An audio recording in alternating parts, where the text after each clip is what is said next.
ما الذي أتى بكم. This is the exact wording in Arabic. What is the thing that pushed you to come here? Who pushed you to come? What did bring you to here? Now, what I need from the story, then I will give a title. Please now open quotes and quotes. I will give you the exact wording in Arabic, then I will translate it in English. Because for those of you who, by the way, how many of you understand Arabic? Good, alhamdulillah. At least the majority of you will be able to grasp the spirit of the meaning. قال نحن قوم. Please do your best to memorize it. I will repeat it twice in Arabic, twice in English. قال نحن قوم ابتعثنا الله لنخرج العباد من عبادة العباد إلى عبادة رب العباد ومن جور الأديان إلى عدل الإسلام ومن ضيق الدنيا إلى سعة الدنيا والآخرة. I repeat. قال نحن قوم ابتعثنا الله لنخرج العبادة من عبادة العباد إلى عبادة رب العباد ومن جور الأديان ظلم الأديان إلى عدل الإسلام ومن ضيق الدنيا إلى سعة الدنيا والآخرة. He said, we are a people whom Allah has sent us to save the people from worshipping each other into worshipping just the only God who deserves to be worshipped, Allah subhanahu wa ta'ala. وَمِن جَوْرِ الْأَدْيَانِ إِلَىٰ عَدِّ الْإِسْلَامِ. And from the injustice that the people, they are suffering under different religions, into the justice of Islam. وَمِن ضِيقِ الدُّنْيَا. From the narrowness of this worldly life. إِلَىٰ سَعَةِ الدُّنْيَا وَالْآخِرَةِ. To this kind of wideness, huge happiness of this worldly life and the hereafter. Rabbi ibn Amir gave the message and the title of his message, his identity, his mission in this life, in a simple statement. I believe if we brought maybe a number of philosophers just to sum up the messages of Islam, they will not be able to do it. The title of my talk is, who am I and what is my role in this life? Why am I here?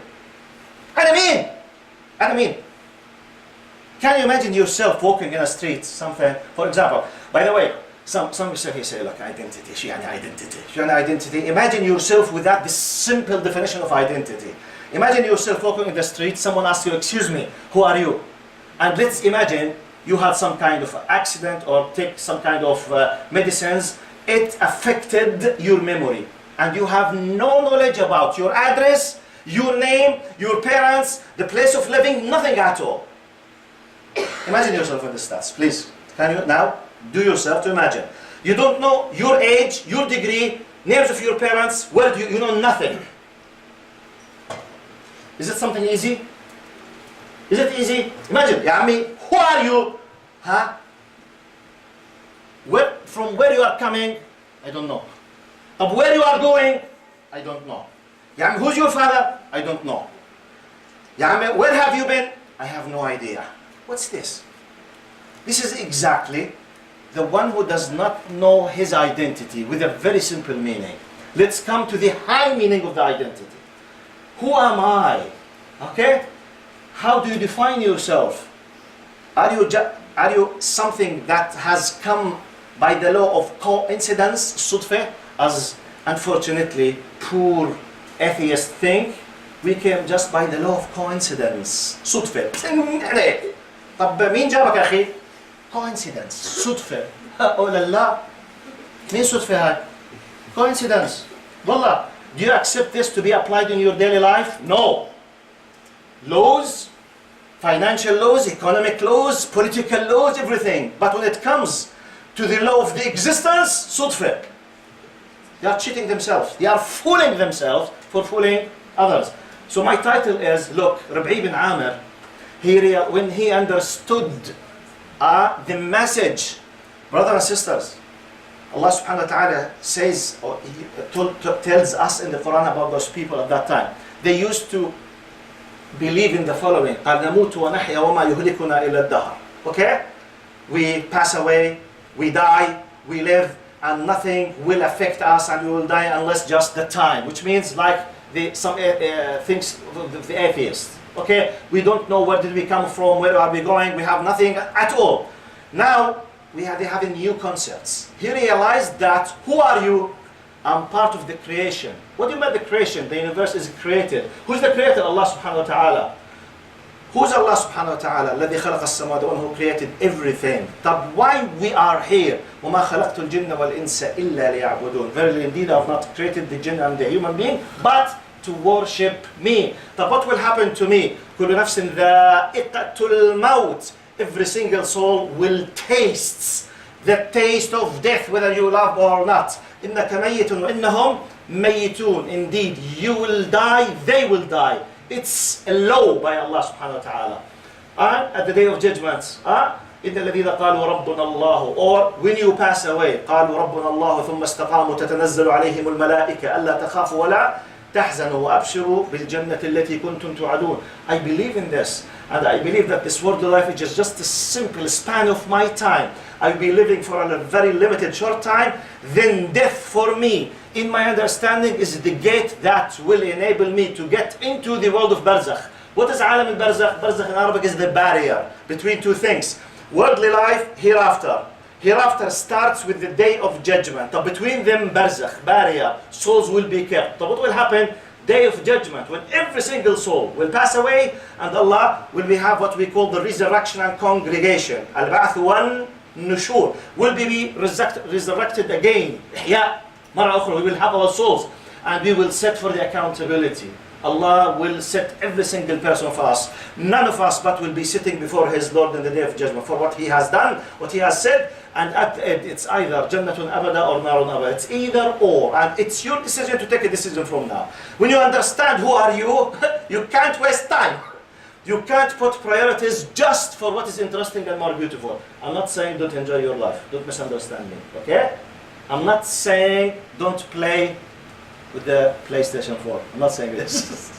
Okay? I'm not saying don't have chats together, don't enjoy it. I'm talking about now the priorities and what is more beneficial and what is more serious, because this depends completely on who you are. If you accept your identity as a true believer in Allah, you need to look at someone like Rabi'i ibn Amr. نحن قوم ابتعثنا الله لنخرج العباد. We are a group of people Allah has sent us to help the people from worshipping their desires, worshipping themselves, worshipping their bodies, worshipping their people, and to worship Allah subhanahu wa ta'ala with the general meaning of worship. So this is the first story. The title of my talk is now, who am I and what is my role in this? God, okay? This is the first story. What is the name of the Sahabi? Okay? And the leader of the Persian army?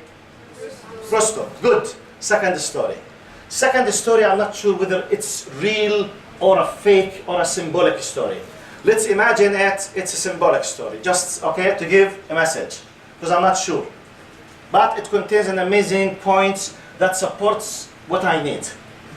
The story says, and I will be doing some kind of modification to the story from the Arabic version that I know. Story says, in Arabic they say ثلاثة عمال حجارة في موقع ناطحة سحاب. In English I would say 3 men, they were working in a site building, they were building a high-rising building, huge. So 3 of them, they were working in a very simple job, which is, let's say, collecting the bricks or collecting the sand so that the crane can take these things up to the higher floors. So 3 workers, okay, in a construction area, high-rising building, they are working in a simple thing, which is just collecting bricks and stones for the, to be mixed with cement or other things. Clear? So let's imagine someone is working in that area, someone here, the third one there. The same job, same site, for the same purpose, nothing distinguishes any one of them. Clear so far? Now, the person who's in charge, someone who's responsible on the site, came to the first person. He asked him, ماذا تفعل? What do you do? He said, قال, I'm collecting the bricks as my masters commanded me. قال أنا أقوم بتجميع الطوب كما أمرني سيدي. Which is true. He was doing what?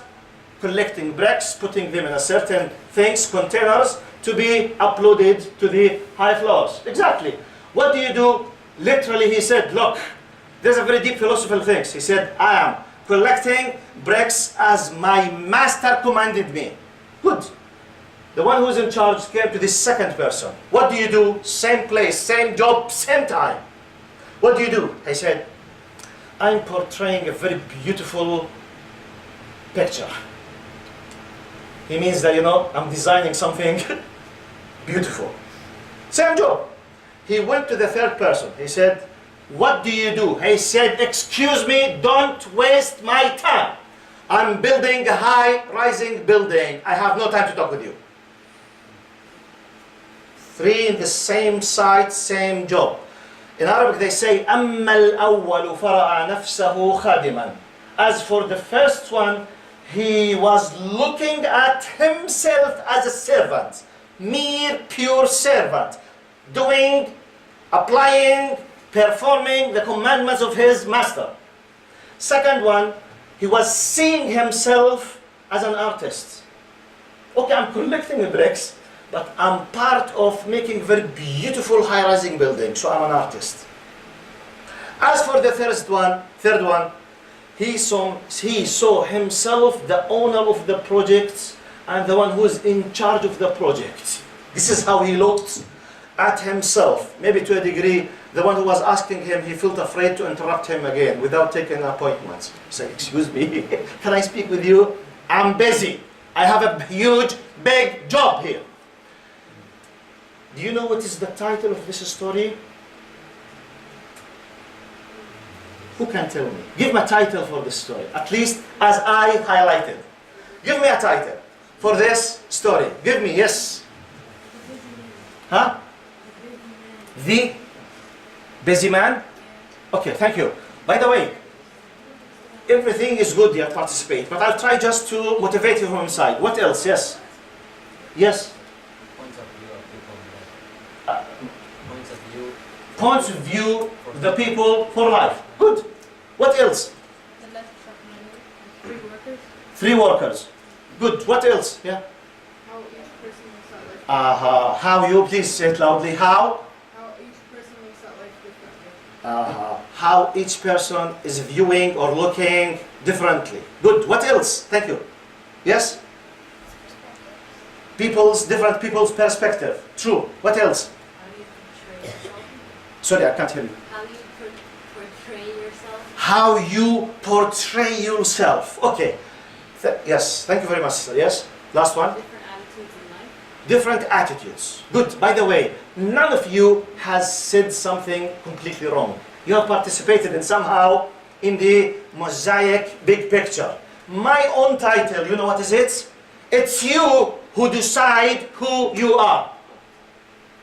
It's your decision. It's your decision. The first one, you wanted to say it? You were planning to say it? I caught you. You wanted to say it? Okay, no problem. It's you who decides who you are. The first one, he was breaking stones, collecting bricks, but he saw himself a servant. The second one, he saw himself what? Artist. The third one, the big boss. البيج بوس بتاع العملية كلها. No one can speak with him. Wow.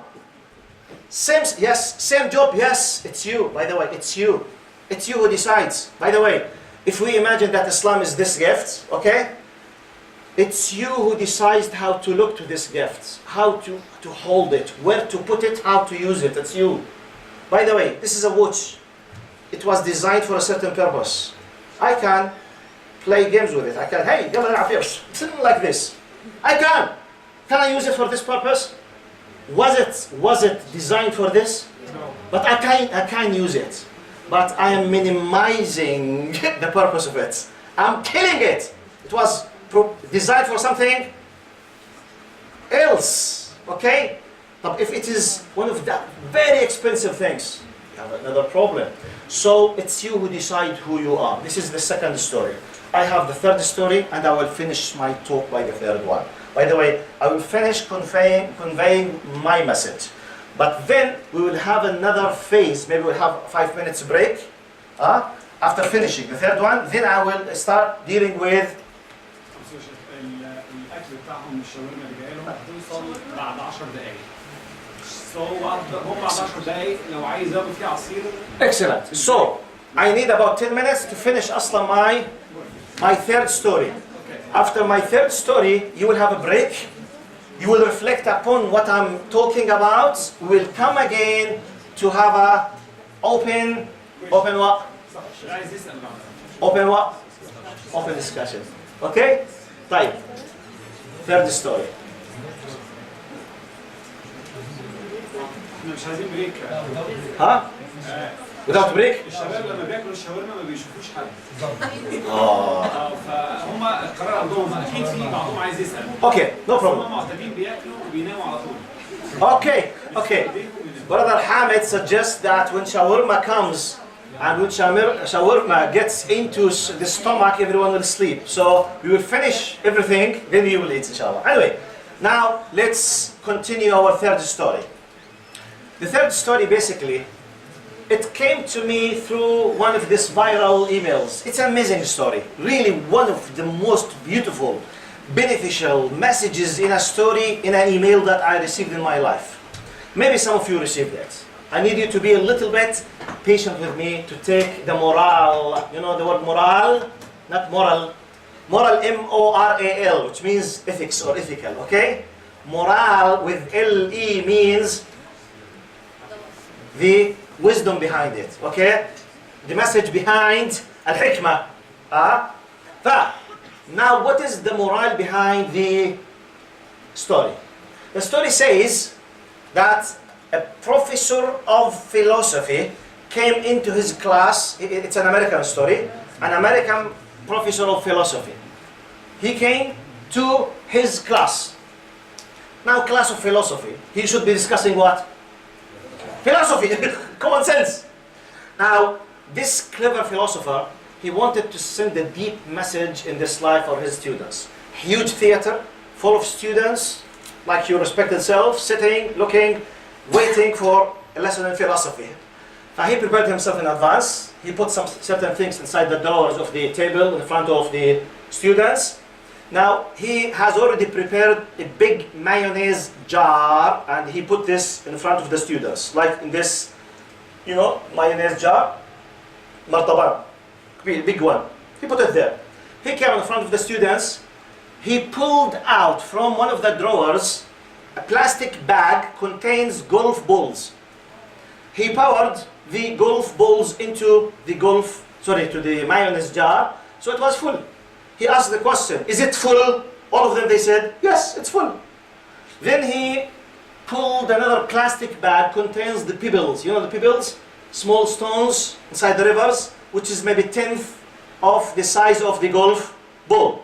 He poured the pebbles, eventually, it went through the spaces of golf balls. Completely. Then he said, is it full? They said, yes. Who can't full? How come we found a place for another thing to be filled? Then he pulled out, plastic bag contains very soft sand. He poured the sand filled the spaces, the gaps between the pebbles and the golf balls. So it became full again. Is it full? Yes, ya ammi, full. What are you trying to say? Then he pulled from inside 2 cups of coffee.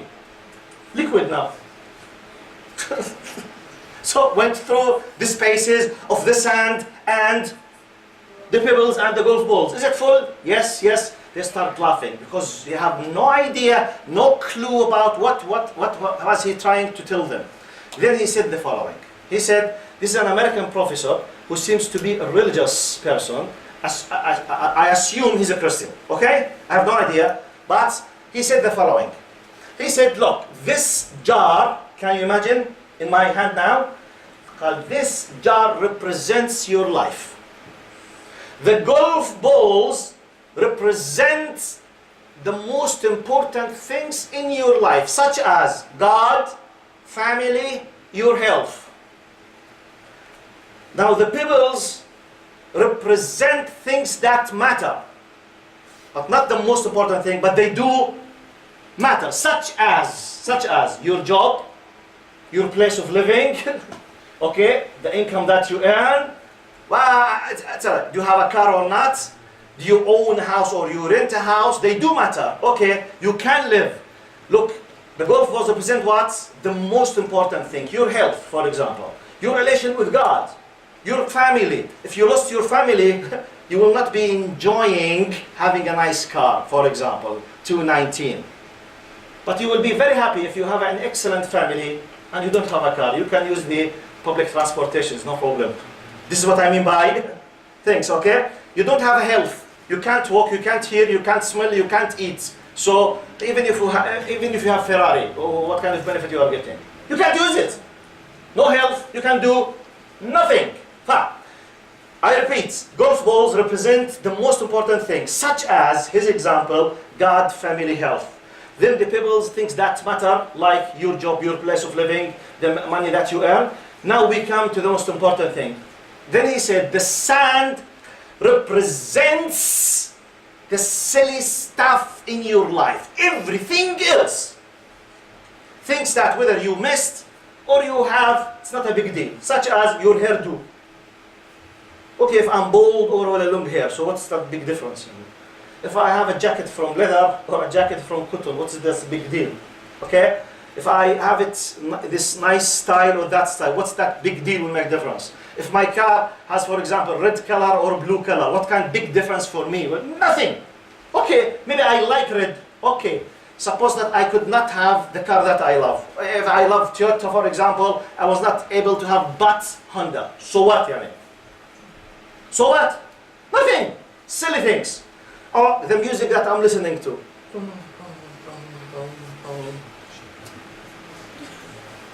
Okay, what if you did not listen to the music? What will happen?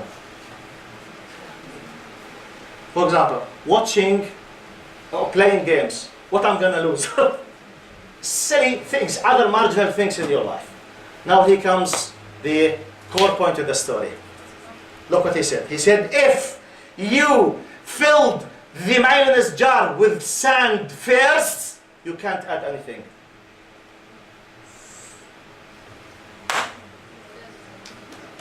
If you filled with the sand, you know, if it is full with sand, you can't add. If you started adding golf balls, no problem. You can add pebbles, you can add sand, no problem. If you have the golf balls, just a few minutes, Malesh. If you put the golf balls, if God is there, if your family is there, if your health is there, if your iman is there, no problem. You can enjoy other things whenever you want, because there's space.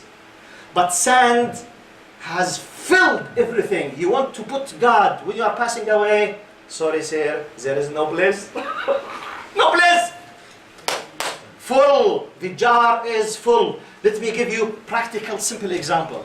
If my daily life, apart from my sleeping hours, let's say 8 hours, 16 hours, 4 of them I'm doing sport, bodybuilding, for example, for brothers, for example, okay? 3 hours playing, for example, Fortnite. 4 hours, for example, if I have a nice car, just cleaning the car, drifting with the car, or chasing beautiful girls in the street, or listening to, you know, 3 hours, 3 hours, 3 hours, 3 hours. So my jar is full of sand. Imagine that tonight I'm passing away. Okay, the angels, they come to me. Okay, I'm about to leave. Okay, I'm opening my jar. I want to use something from what I have. What I will use?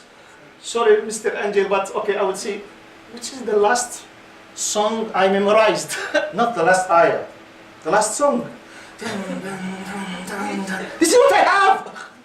This is what I have. It's full. By the way, I'm not discussing haram and halal things. I'm discussing more important, less important now. Okay, I'm not discussing haram and halal. Okay, if all of my life, if every day 2 hours in the malls, just walking, looking, commenting on others, wasting my time. Type, where is God in this formula? Where is your parents in this formula? Where's your your brothers, your sisters, your family, yourself, your mind, your soul, your body, all of these things, the priorities, where are they? If you give the priority for them first, you have to be sure you can add everything else later easily whenever you want. The space is there. But if you started with the sand and always it's full with the sand, believe me, you might not be able to add anything else. Now, the title of this story, my title basically, please be clever. From now, set your priorities from now. Take a decision now. Don't say, when I become whatever, 30, 40, when I finish, you might not finish. Who knows? So, by the way, I finished my talk. Now, I will sum up, I will review very quickly. I will just to make sure. First story what was about? Rustam bin Amir, Rib'i bin, what's his name? Rib'i bin Amir and Rustam. Okay, I just want to make sure. Okay? Rib'i Amir and Rustam. The core point was, who am I? What is my role in this life? I'm a messenger of what? I'm a representative of what? If you want to imitate him, please, this is one of good role models. Okay? The money.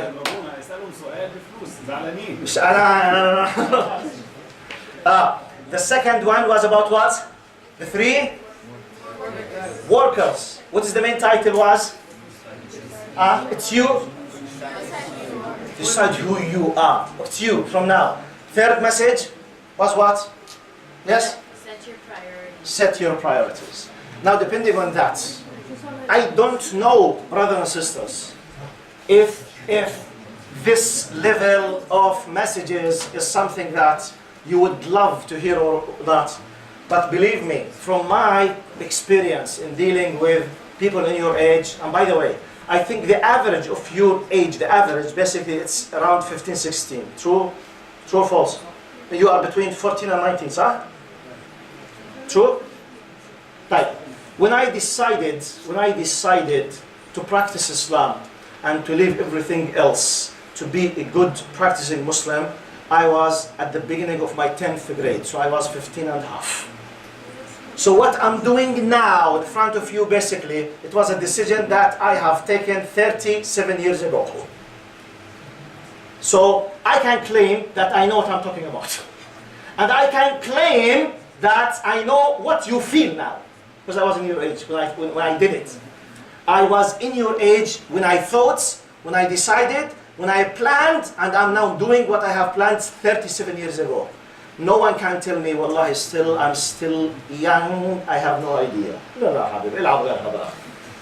Wallahi, please, don't, by the way, Allah subhanahu wa ta'ala gave you a gift. The gift that Rib'i bin Amir talked about. So let's look to this gift. What is your status regarding this gift? How you will deal with it? What do you think about that? Where to start from? What can I do? Why shall I do this? Etc. So this is my talk. I finished my talk. I will stop now. We will see how much time do we have for the questions. Sallallahu